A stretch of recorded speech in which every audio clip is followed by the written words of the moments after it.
Pemilu 2024 jatuh pada 14 Februari, bertepatan dengan Hari Kasih Sayang atau Valentine. Momen ini dimanfaatkan petugas KPPS TPS 53 Kelurahan Demang Lebar Daun, Kecamatan Ilir Barat 1 Kota Palembang, yang membuat TPS bertema Hari Valentine. Tema tersebut ditandai dekorasi TPS berwarna merah jambu. Para petugas KPPS juga memakai warna serupa pada seragam yang mereka kenakan. Tema Valentine dipilih panitia karena pelaksanaan pemilu yang bertepatan dengan Hari Kasih Sayang, serta warna merah jambu yang tidak terafiliasi dengan calon peserta pemilu maupun partai politik tertentu. Lewat tema ini, pihaknya berupaya menarik pemilih pemula untuk datang ke TPS dan menggunakan hak pilihnya.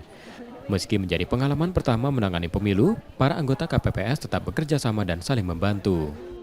Lebih ke netral ya kalau warna pink sendiri kan. Terus yang kita tahu tanggal 14 itu kan bertepatan dengan Hari Kasih Sayang. Jadi kami buat temanya demokrasi dengan penuh kasih sayang. Ini juga untuk menarik pemilih pemula gitu ya? Iya gitu benar.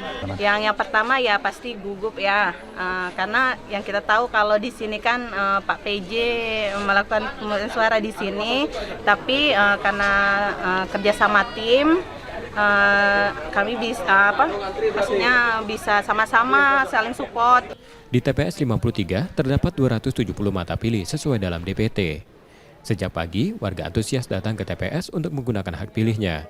Warga berharap presiden dan wakil rakyat terpilih amanah dan memperhatikan kepentingan masyarakat.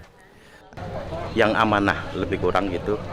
Terus memang memperhatikan keperluan, kepentingan masyarakat luas. Apa kekurangan-kekurangan untuk rakyat Indonesia.